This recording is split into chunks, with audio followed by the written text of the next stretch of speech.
Bonjour tout le monde! Bonjour Jess! Salut Pat! Salut! Ça va bien? Ça va et toi? Oui, hey, je remarque qu'on n'a pas nos noms qui apparaissent.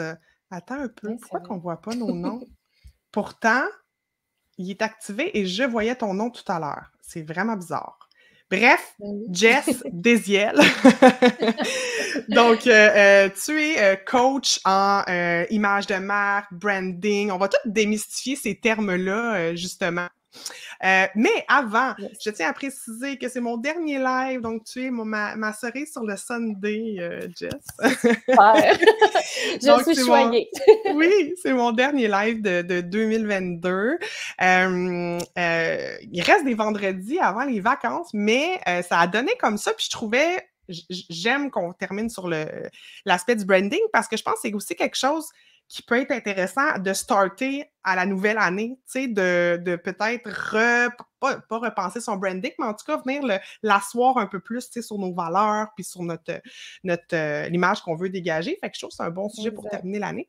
Je recommencerai mes lives à partir du 13 janvier parce que mon fils va maintenant à l'école et il n'a pas d'école jusqu'au 9 janvier. Fait que, veut pas, faut que je fasse fitter ça avec mon nouvel horaire de maman qui a un enfant à l'école. Donc, bref, je vais revenir le 13 janvier, puis je vais faire un live en solo parce que j'en ai pas fait de live solo depuis l'année passée.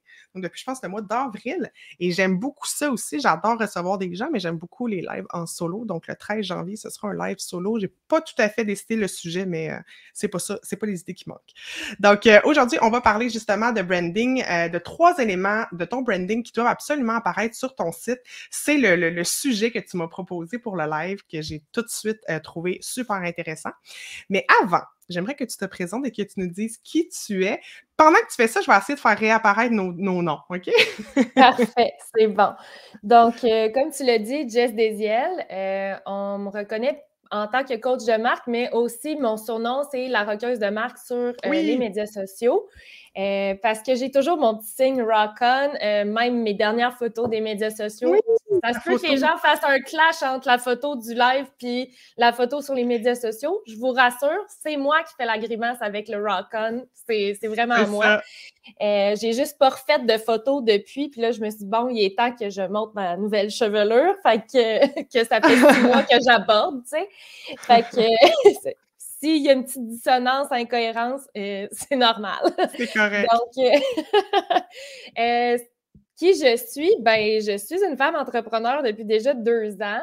J'accompagne les femmes entrepreneurs et à la tête d'entreprises de PME dans l'établissement des fondations de leur entreprise pour s'assurer que ça crée une cohérence entre qui elles sont vraiment, ce qu'elles veulent faire vivre au sein de leur entreprise, puis ce qu'elles dégagent auprès de leurs différentes clientèles cibles. Donc, c'est sûr qu'on aborde l'image de marque dans toutes ses versions parce que le branding, ce n'est pas qu'un logo, ce n'est pas qu'une charte graphique. Ça aborde tous les éléments du marketing. Le branding, en fait, c'est un univers de marque qu'on est en train de créer, puis c'est ce que les gens vont déceler de cet univers de marque-là. Ce n'est pas ce que toi, tu penses que tu es en train de déceler, mais c'est ce que les autres pensent Hey, de toi. ça, là, c'est vraiment bon que tu commences avec ça parce que c'est un aspect super important parce qu'on a beau vouloir dégager quelque chose, c'est ce qui résonne chez les gens. En fait, c'est leur perception qui est importante. Exact. Fait que moi, ce Ouais. que je viens travailler, c'est m'assurer que ce qui est dit, puis ce qui est montré, c'est exactement ce que les gens perçoivent aussi. Mhm. Parce que c'est ça le plus grand problème de la majorité des entreprises, puis sûrement aussi le plus gros problème qui a causé la pénurie de main-d'œuvre, c'est ce que les entreprises disent et ce qu'elles font n'est pas la même chose. Et les Mm. gens décèlent l'incohérence et font Hey, moi, je m'en vais d'ici, ça marche pas. Ouais, tellement. Ah ouais, absolument. Il y a Nadine qui est là avec nous. Allô Nadine, je suis contente que tu Salut sois là ce Nadine! midi. Nadine a dit que ça a coupé. Est-ce que ça Oh, coupe encore, Nadine? Fais juste me dire si ça va. J'espère que oui, mais juste me dire. Et les gens qui sont là, bien sûr, en live, vous pouvez nous saluer. Ça va nous faire plaisir de vous saluer en retour. Et si vous l'écoutez en rediffusion, commentez, posez des questions. Je les transférerai à Jessica. parfait. Cool, parfait, c'est revenu pour Nadine. Cool. Donc, Super. vas-y, continue. Donc, c'est ça, dans le fond, mon but, c'est vraiment d'accompagner les femmes aussi à s'assumer à travers leur branding pour que, justement, leur valeur, leur personnalité transparaisse puis que ce soit tellement plus facile pour elles de montrer, de walk the talk, d'incarner leur marque parce que c'est ça que les gens font souvent. Le problème, c'est que, ça, c'est ce que j'aime, mais c'est pas nécessairement qui elles sont, tu sais. Fait qu'ils vont créer une image de marque, une identité visuelle en fonction de ce qu'elles aiment, mais ça ne veut pas représenter qui elles sont. Et là encore, dissonance, les gens n'accrochent pas ou vont accrocher un temps, puis là, vont voir que la personne évolue, mais continue de rester dans son créneau qu'elle s'est créé au début. Encore une dissonance, je décroche. Donc, c'est aussi pour ça que j'avais envie de parler, pour faire un lien avec toi, ton grand sujet qui est le web, le site web. Je me suis dit, c'est vraiment important de parler de ces éléments-là qui doivent se retrouver sur un site web pour s'assurer qu'il y ait une cohérence partout dans l'univers de marque parce que notre site web, finalement, c'est notre vitrine. C'est quand on ne nous connaît pas, souvent, c'est la première chose que les gens vont aller voir de nous pour savoir s'il y a un fit avant même de prendre une rencontre. Totalement. Puis ça va pas... on a un site web. C'est ça, mais c'est que ça se limite pas juste aux réseaux sociaux parce que sur le site, on présente les choses différemment, on a plus d'espace et on décide de comment on organise les choses. Alors que sur les réseaux sociaux, on est sur un feed qu'on ne contrôle pas. Oui, on décide ce qu'on met, mais on ne contrôle pas son apparence et on ne contrôle surtout pas ce que les gens vont voir parce que l'algorithme, il n'est pas toujours très, très favorable. Donc, il y a très peu de gens qui voient notre contenu en temps réel, sauf, bien sûr, s'ils vont sur notre profil. Pourquoi tu t'es intéressée au branding, Jess?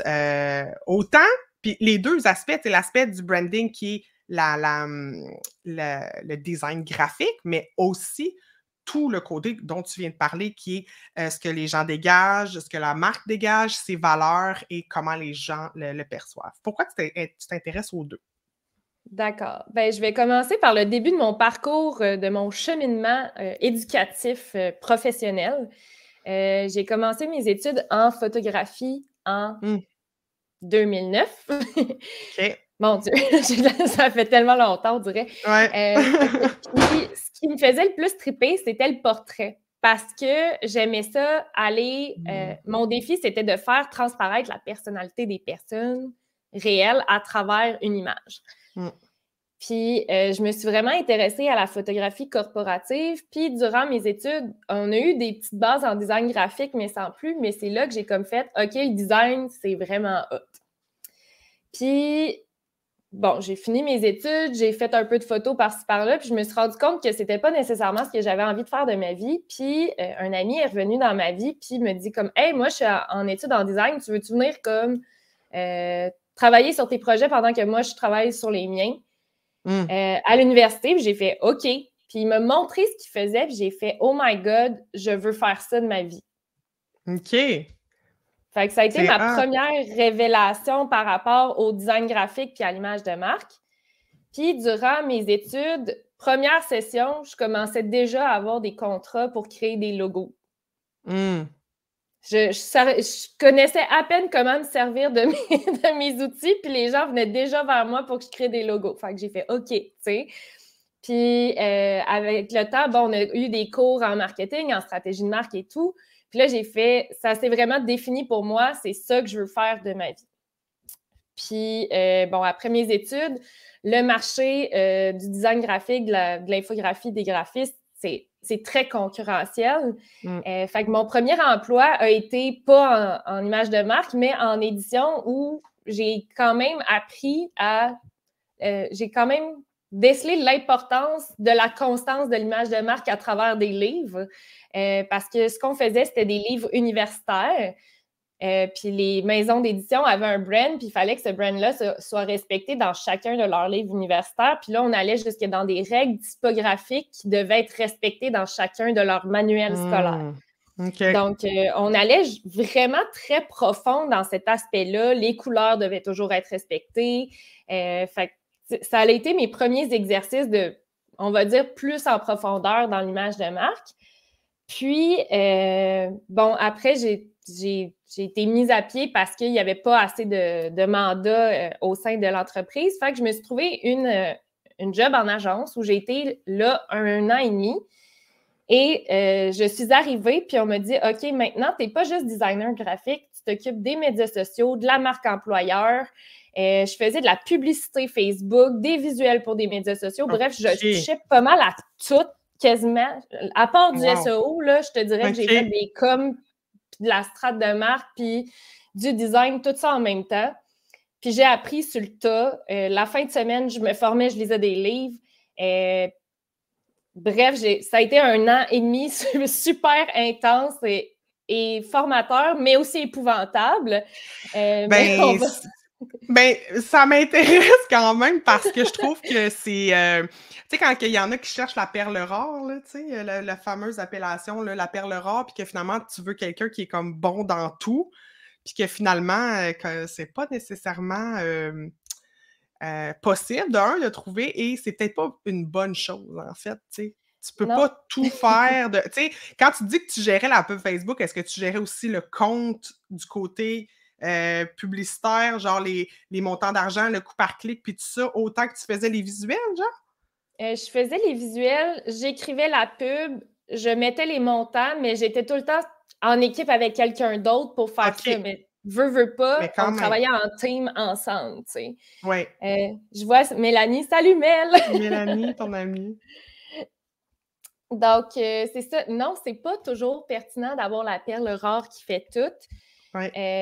Puis moi, je suis partie parce qu'on m'avait promis que j'allais devenir la conseillère en chef en image de marque et ce n'est jamais arrivé. Ce n'est jamais arrivé. Puis là, j'ai fait, hey, genre, ça fait 1 an et demi que je travaille pour avoir le bonbon au bout de la corde. Moi, je t'ai écœurée. Je m'en vais. Ben oui, oui. Puis j'ai démarré mon entreprise à la suite de ça. Je suis allée confirmer mes connaissances en embarquant dans un MBA pour me rendre compte que toutes mes connaissances étaient plus avancées que ce qui était enseigné dans le MBA. Fait que j'ai fait, c'est bon, on laisse faire. Fait que je suis allée me chercher des formations plus au niveau du marketing, mais côté États-Unis, Angleterre, Europe. Beaucoup de lectures pour aller confirmer encore une fois mes connaissances en stratégie. Puis là, ça fait 1 an et demi officiellement. Ça fait 2 ans que je suis à mon compte, 1 an et demi que je fais de la stratégie de marque à mon compte de façon officielle. Puis c'est là que j'ai décidé... puis j'ai décidé de le faire parce que dans mon premier 6 mois, en fait, le problème de tous mes clients, c'est que je faisais du design pour rien. J'étais comme, OK, je fais de quoi de beau? Puis là, ils me payent, mais je ne sers pas personne. Oui, je comprends. Ça ne sert pas sa clientèle cible, ça ne le sert pas lui à mieux passer son message. C'est juste beau. C'est tout. Puis j'ai découvert que ce qui manquait souvent, c'est que, bon, la clientèle cible, elle avait évolué, les besoins n'avaient pas été repris, la mission, les valeurs ne fitaient plus avec l'entreprise où elle était rendue. Fait que j'ai fait, OK, mais j'ai déjà ces connaissances-là, je vais juste aller vérifier si j'ai vraiment tout pour le faire. J'ai tout pour le faire. OK, je me lance. Cool. OK, hey, c'est bon parce que tu l'as vraiment vécu concrètement. Et ça aussi, c'est la preuve que justement, tu incarnes toi-même ta propre marque parce que tu disais, crime, ça fonctionne pas de m'arrêter à juste faire quelque chose qui est beau. Il faut que ça serve, il faut que ça soit, il faut que ça aille au-delà, finalement.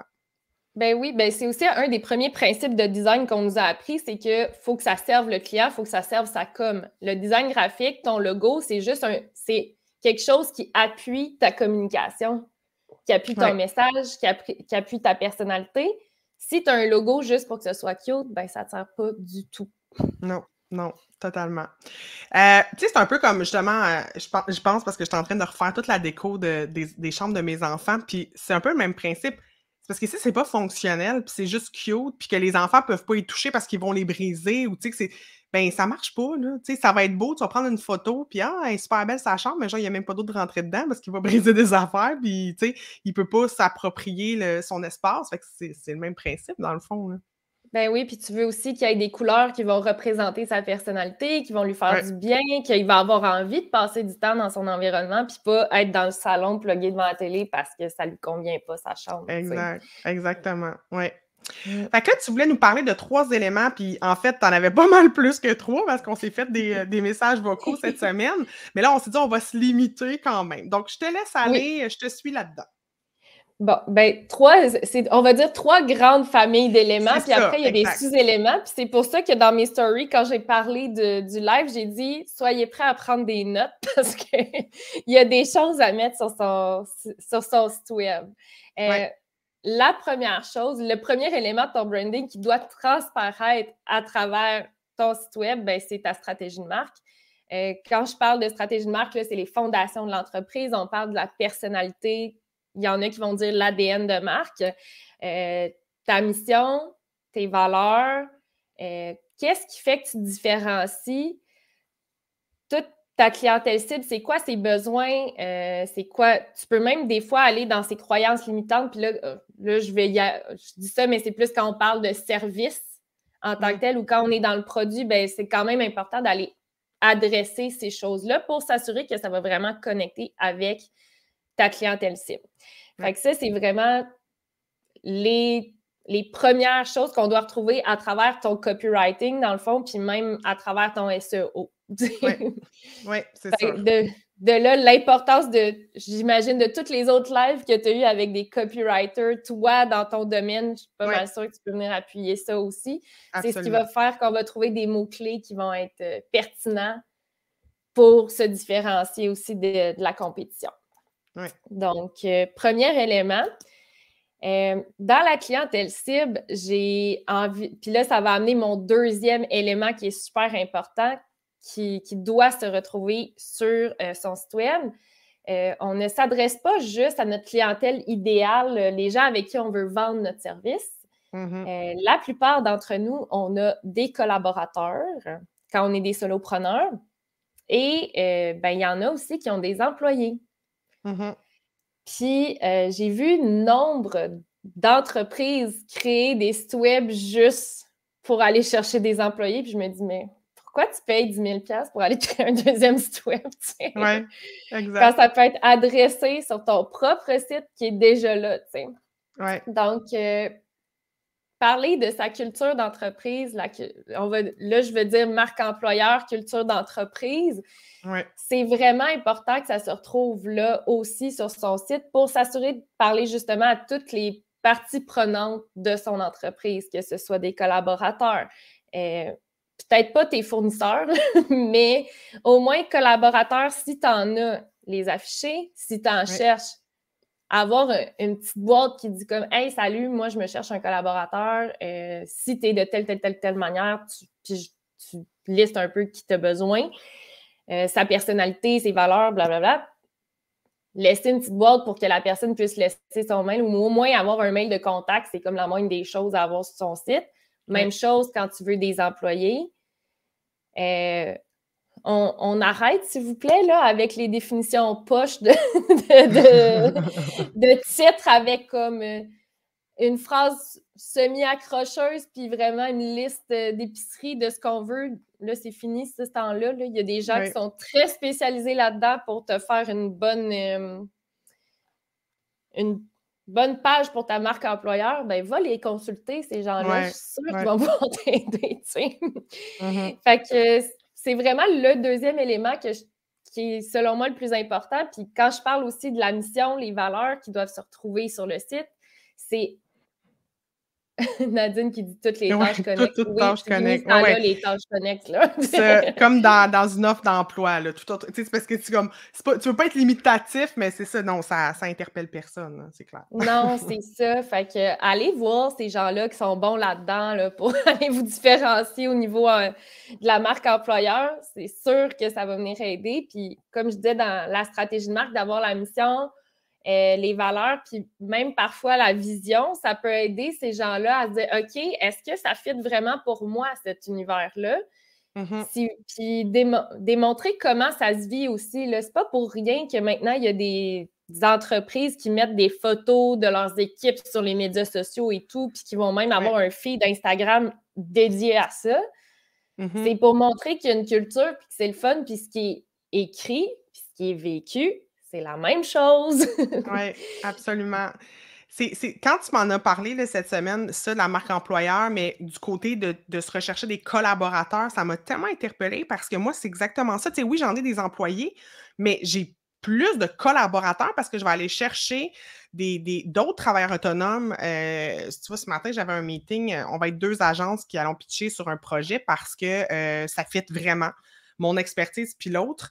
Et justement, je veux que ça transparaisse que quand tu viens travailler avec moi ou avec nous, avec ma gang, ben que c'est le fun, qu'on est vraiment des passionnés de ce qu'on fait. Tu sais, que ça transparaisse. Et je pense que ça ne transparaît pas assez sur mon site. Tu m'as fait réaliser ça, qu'il y a moyen d'aller encore plus loin dans mon cas pour que les gens aient envie. Souvent, ça va être des gens que je connais, mais tu sais, à la base, il y a eu un moment où on se connaissait pas, tu sais. Fait qu'un moment où la personne est allée sur mon site, est allée sur mon LinkedIn, elle dit « OK, c'est qui ce Patricia? Pourquoi je travaillerais avec? Pourquoi je ferais un projet, tu sais, en collaboration? » Fait que ça m'a vraiment interpellée, cet aspect-là, parce que vu que je suis une petite entreprise, je crois, peut-être à tort, que la marque employeur, ça ne s'adresse pas à moi. Tu sais, que c'est pas quelque chose qu'il faut que je nourrisse. Mais je pense que tu vas me dire le contraire, tu sais, que Oui. non, c'est super important. Ben, en même temps, moi, j'ai envie de te dire, c'est grâce à tes collaborateurs qu'on se connaît puis que je suis là Oui, aujourd'hui. Tu sais. totalement. C'est comme ça qu'on s'est connus Oui. avec Francesca qui nous a mis en contact. Oui, oui, oui, totalement. Si j'avais juste vu ton site web, j'aurais sûrement pas été portée à t'approcher ou à te répondre même. Exact. Parce que là, j'avais un signe de confiance de « Ah, je connais Francesca, je connais d'autres personnes aussi qui sont qui gravitent autour de ton univers. » J'ai fait « OK, Pat me semble une personne de confiance, je vais la rencontrer. » Oui, parce que quand tu dis qu'il faut que ça soit vrai dans la perception des gens de l'autre côté, c'est ça. Après, c'est que c'est l'autre personne. On parle de Francesca Bourco, qui est une collègue et amie qu'on a mutuellement. Parce qu'aussi, il y a ça, hein, quand nos collaborateurs deviennent des amis, ça, c'est encore plus puissant. Mais après, c'est ça, c'est ce qu'elle va dire de comment je fonctionne, de mon professionnalisme ou de mon non-professionnalisme ou de mon organisation ou de ma non-organisation. Donc, oui, totalement. Ça transcende, puis c'est là quand on dit, tu dis que c'est pas mal plus qu'un logo, puis c'est pas mal plus que de choisir des couleurs, puis c'est pas mal plus... En effet, c'est le cas. Ouais. Exact. Puis là, absolument. Tu sais, je dis ça, moi, j'ai une page de site web, mon site web est en construction, mais tu sais, ce que je vous raconte là, c'est toutes des choses que je sais que j'ai réfléchi puis que je vais mettre sur mon site web parce que je sais que c'est important pour moi. Comme moi, j'en cherche des collaborateurs, je travaille avec des collaborateurs, c'est important pour moi qu'ils fassent partie de ce site-là parce que j'ai pas envie que les gens arrivent non plus, par exemple, juste dans un mandat, puis que les gens commencent à travailler avec moi puis fassent comme « OK, mais pourquoi tu as un collaborateur qui rentre sur le mandat? » C'est aussi une manière de rassurer le client, de dire « OK, cette personne-là travaille avec des collaborateurs, elle n'a pas seulement des employés. » Je suis rassurée de savoir qu'il y a cette personne-là, d'aller voir sa fiche sur Facebook, sa fiche sur le site web, qui amène vers Facebook, LinkedIn ou même son propre site web.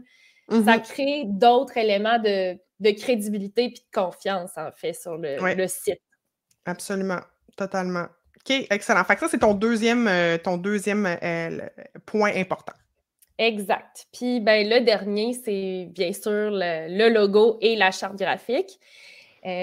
Point très important, le logo, pas juste avoir une version, c'est important aussi d'avoir un petit favicon. Hein? Oui. Parce que si tu fais ton site sur WordPress et que ton favicon, c'est WordPress, change-moi ça tout de suite, s'il te plaît. Ça fait vraiment pas professionnel, puis ça fait comme je sais pas ce que je fais. Je suis pas au courant. Tu sais, je savais pas que... Tu sais, puis il y en a, là, il y a beaucoup de gens qui savent pas c'est quoi un favicon, mais tu sais, si tu bâtis ton site puis que tu le sais pas, c'est quoi si tu bâtis ton site toi-même ou que tu engages une agence qui te change pas le favicon, qui est le petit icône qu'on voit dans l'onglet, comme le petit icône de Facebook ou de Canva, là, je parle de ce que je vois d'ouvert devant moi, ou le petit icône de YouTube, par exemple.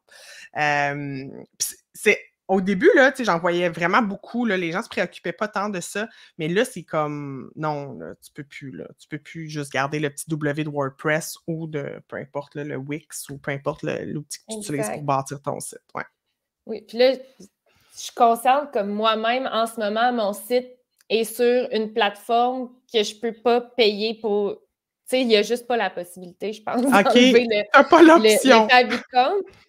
Mais ça, c'est, tu sais, je comprends qu'on est tous en work in progress, mais le jour où tu es prêt à te payer un vrai site web qui va avoir une équipe qui va travailler dessus pour ton SEO et tout, ben c'est un des éléments qui est comme non négociable d'avoir. C'est un peu comme ton site, il faut qu'il soit sécurisé, c'est comme la base. Ouais. Non, non, c'est ça. Ah non, et quand je vois des sites qui ont pas, ils ont pas le protocole SSL, là, le HTTPS, je suis comme, écoute, ça se peut plus, là. Ça se peut plus faire ça, là. C'est v'là 7-8 ans peut-être, là, mais là, aujourd'hui, non, non, ça marche plus, là. Ouais. Ouais.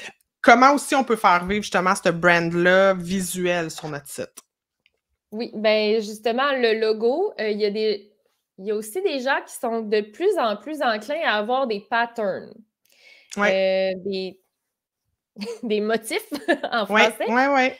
Donc, si tu as déjà des motifs qui se retrouvent dans tes médias sociaux, ben ce serait le fun aussi qu'ils se retrouvent sur ton site web. Quand on parle de logo, on parle d'univers visuel, c'est important aussi d'avoir une iconographie. Par exemple, moi, j'ai un de mes clients qui est en construction, ben on a pris le temps, parce que lui, c'est un fournisseur, il revend des produits de fournisseurs. OK. Fait que c'est un fournisseur pour des fournisseurs. OK, je comprends, ouais. Mais lui, au lieu de reprendre puis que ça fasse une incohérence sur tout son site, ben on a repris toutes les icônes des fournisseurs avec lesquels il travaille, puis on en a recréé d'autres qui sont propres à lui, puis que sa clientèle cible va comprendre. Mmh. Fait que OK. des fois, lui, il m'arrivait, puis il disait « Ouais, mais là, je comprends pas ce que tu veux dire. » Je dis « Ouais, mais ton client, lui, va comprendre. » Tu sais, je l'ai testé auprès de gens qui seraient ta clientèle cible, puis ils comprennent. Il dit « OK, c'est beau. » Tu sais, mais c'est toutes des choses qui sont importantes de se trouver sur ton site. Si tu as aussi, par exemple, des flyers avec toute l'information, ben, tu sais, retrouver ces mêmes icônes-là à travers tout ton univers pour que ça fasse du sens. Mmh.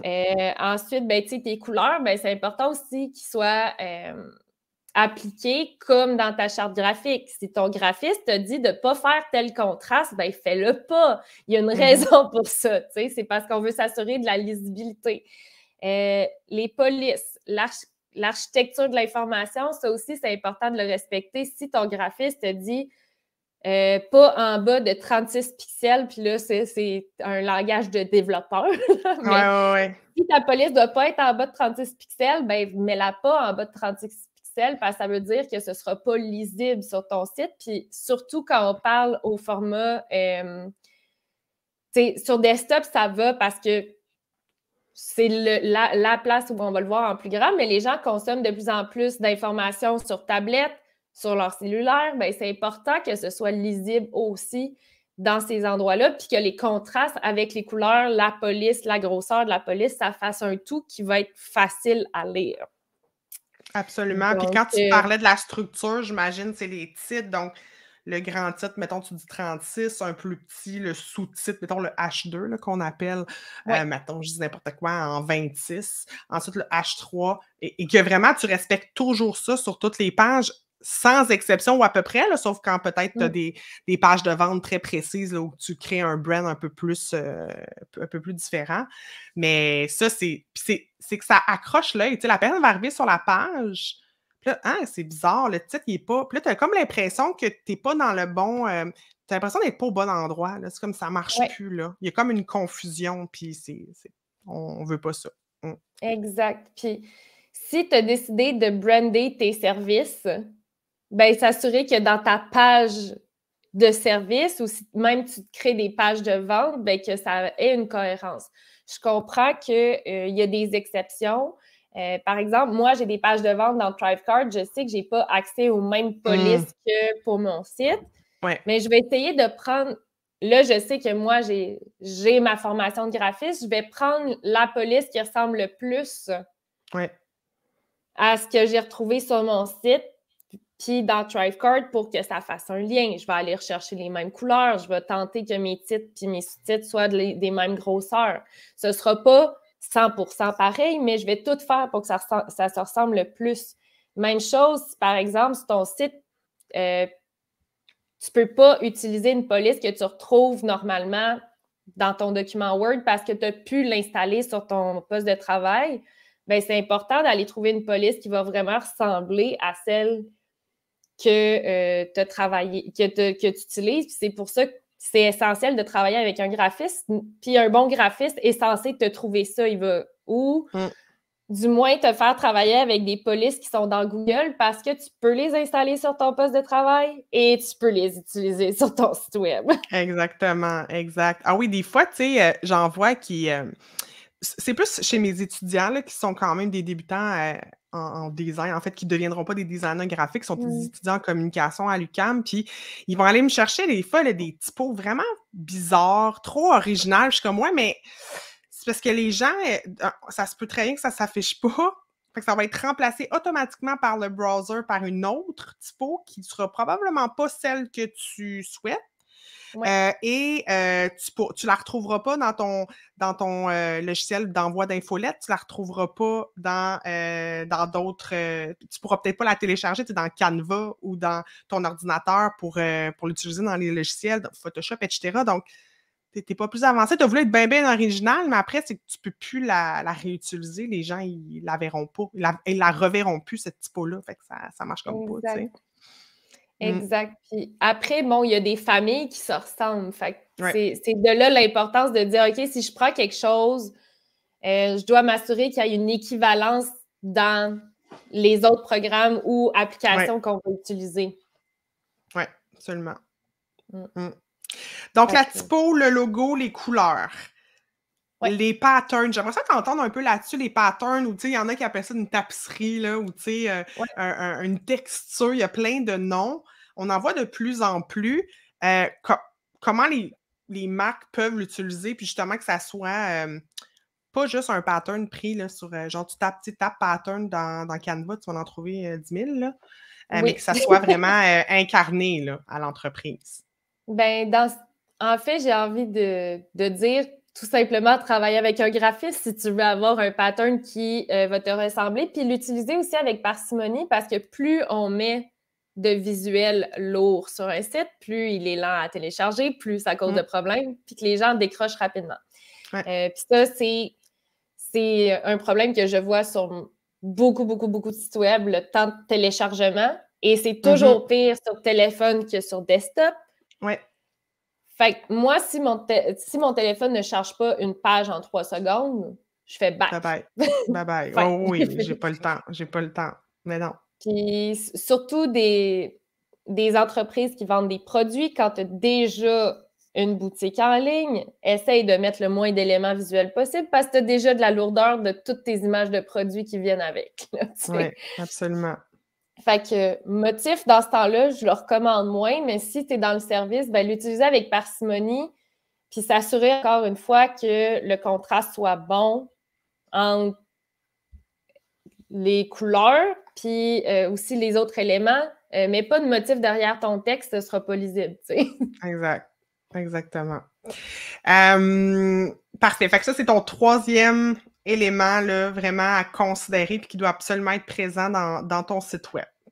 Ce que j'ai retenu beaucoup de ce que tu as dit, c'est qu'il faut être accompagné, je pense, hein, parce que tout faire tout seul, quand on n'est pas graphiste, c'est sûr, quand tu es graphiste, tu crées toi-même ton propre brand, là, ça serait un peu louche d'aller chercher un autre graphiste. Ben quoi, peut-être pour avoir un regard extérieur, ça pourrait.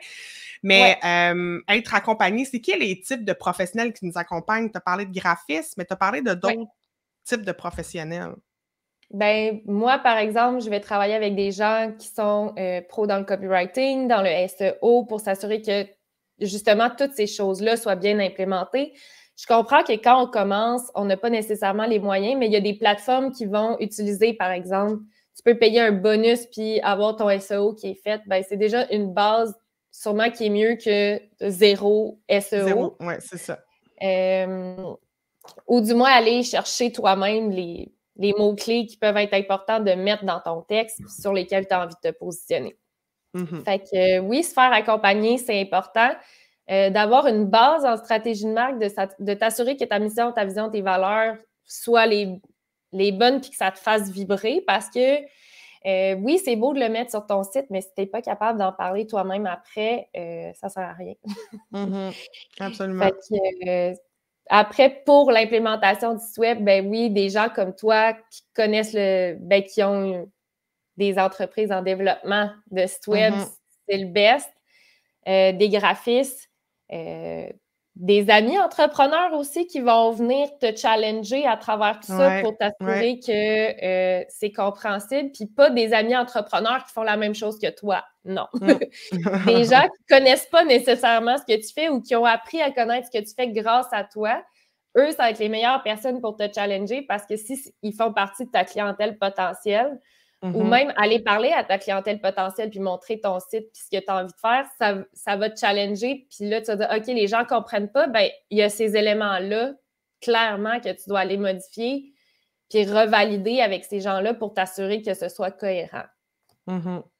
C'est comme dans tout, ça prend de l'humilité. Il faut être capable de justement se faire challenger puis se faire dire. Puis c'est pas une question de c'est-tu beau ou c'est pas beau. Parce que ça, c'est une question de goût. Puis, tu pourrais dire, ben moi, cette couleur-là, je l'aime pas. Ben, OK, ben moi, je l'aime, puis elle représente ceci. Ça va au-delà de ça. C'est pas.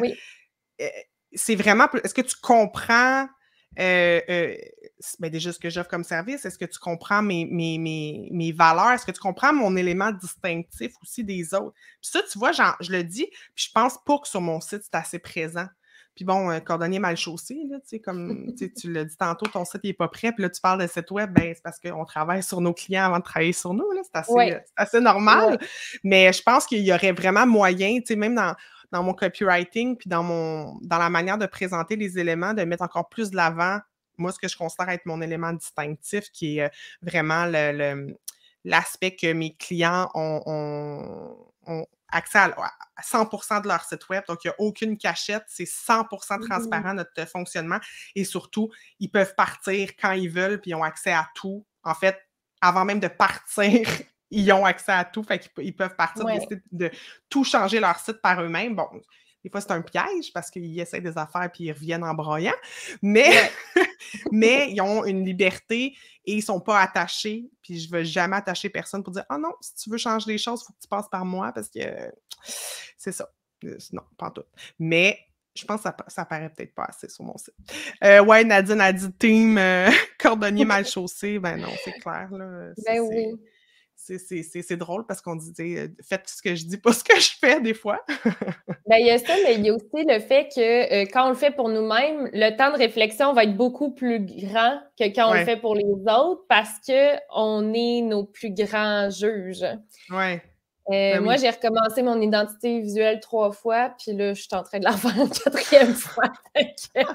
Parce que j'ai fait « Ah, mais non, je veux pas mettre ça de l'avant finalement. Ah, mais là, je veux mettre ça de l'avant. » Puis c'est correct, même chose sur notre site web, tu sais, c'est un work in progress, surtout quand c'est dans notre domaine, puis qu'on sait qu'on est capable de faire le plus gros de la job, puis c'est là que je viens m'allier aussi de personnes qui font la même chose que moi.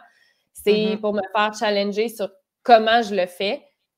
Ah, on a un commentaire de Mélanie. Avoir trop de certitude sur la clarté de son site et de son contenu égale problème en vue. On peut penser qu'un utilisateur fera le même parcours que soi, alors que la réalité peut comprendre beaucoup. Ouais.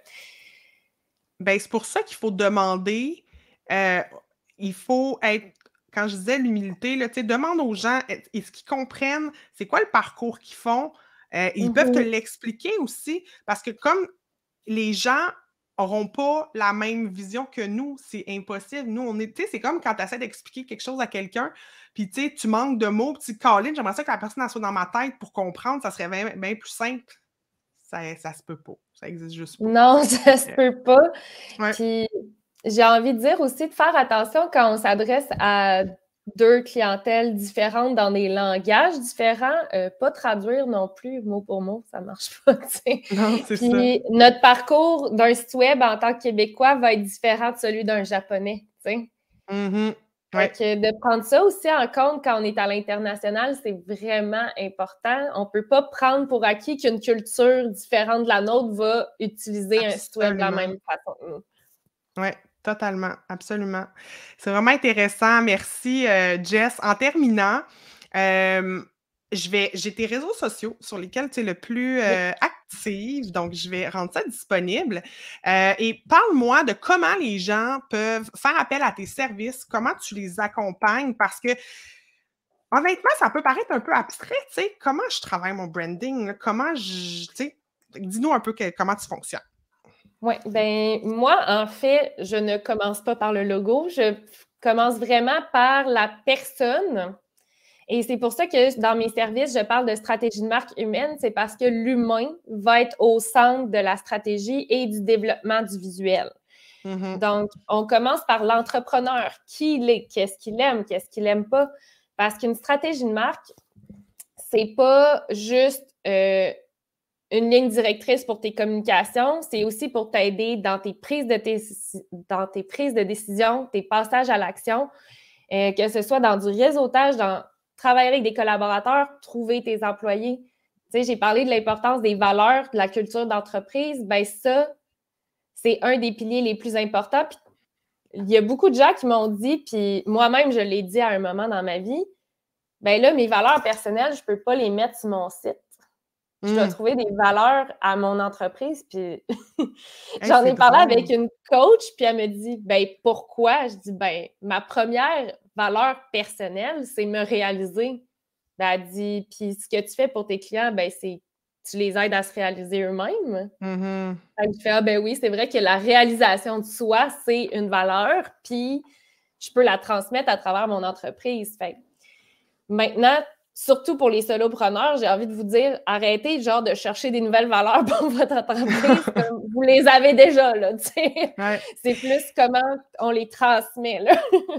Absolument. Est-ce que tu travailles juste avec des solopreneurs ou aussi avec des entreprises qui ont un petit peu une plus grosse équipe?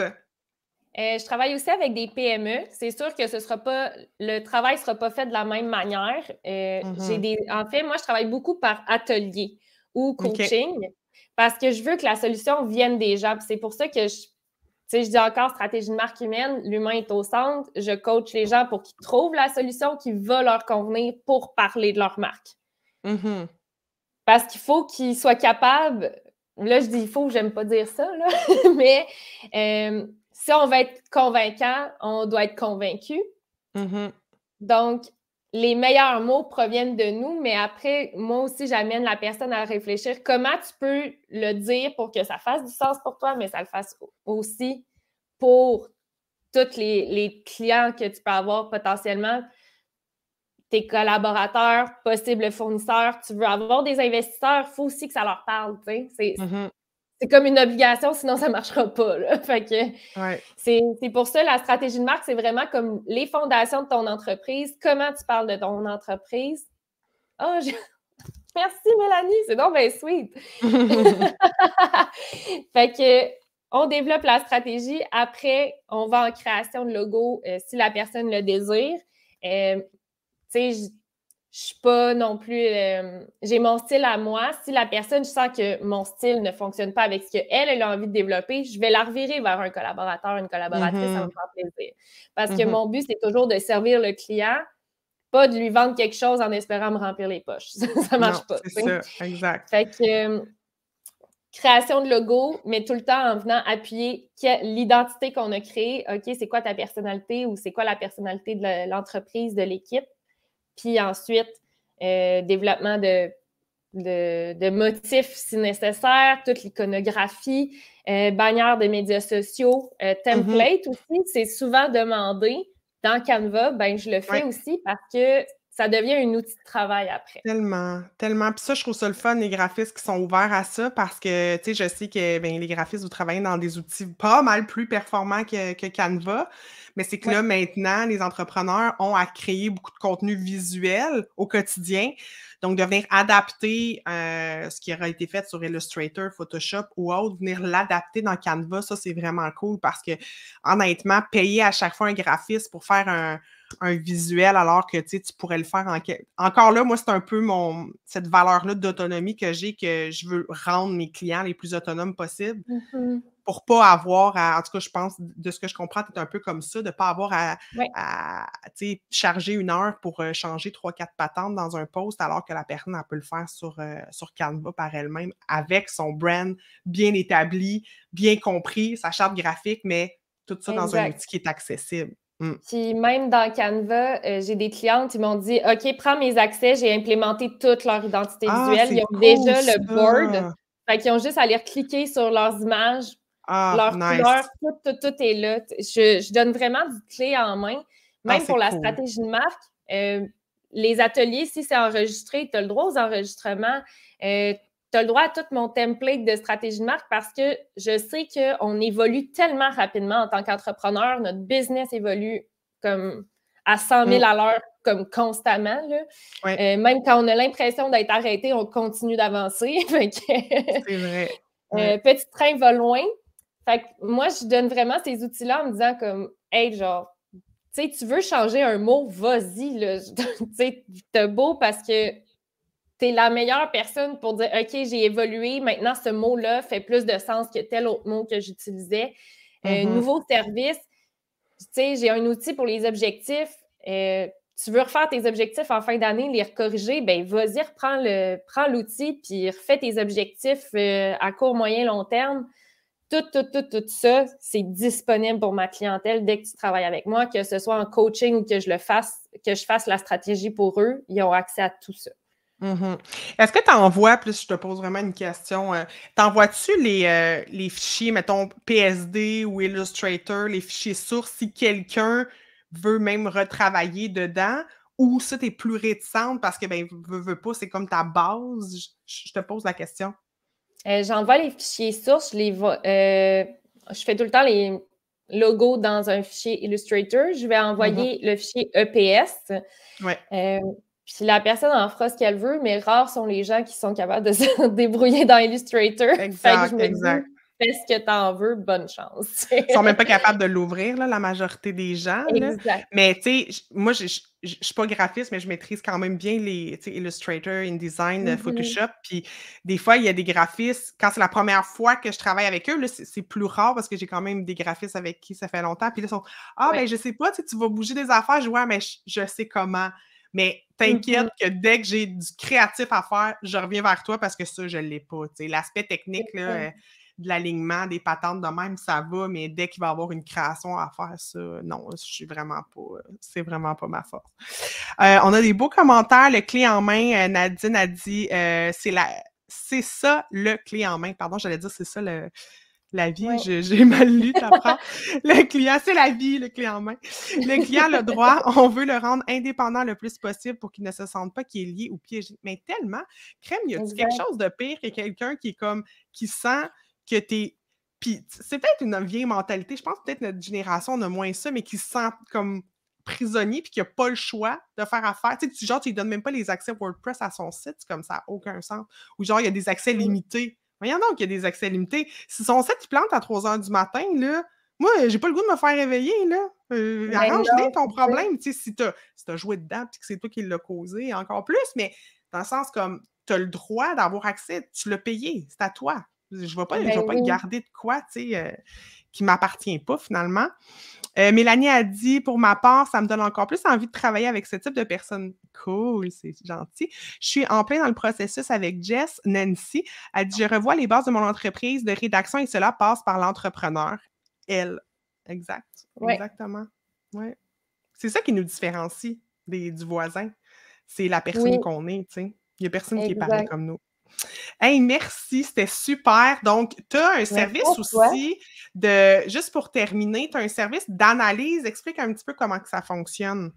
Oui, je lance en fait en janvier 2023 un service en audit de marque pour vraiment aller voir. Audit de marque. Autant l'entreprise, c'est quoi les piliers, la charte graphique que ta compétition ou ta coopétition. pour ça, tu sais, même le marché, savoir comment ça fonctionne pour aller déceler c'est quoi les problématiques puis quels seraient les premiers pas à faire pour améliorer la marque, s'assurer que ce qui est dit, ce qui est fait, ce soit bon, mais aussi qu'on continue de se différencier dans notre marché parce que on le sait, on est de plus en plus de solopreneurs, de travailleurs autonomes, d'entreprises, surtout dans les domaines du marketing, des coms, du design graphique.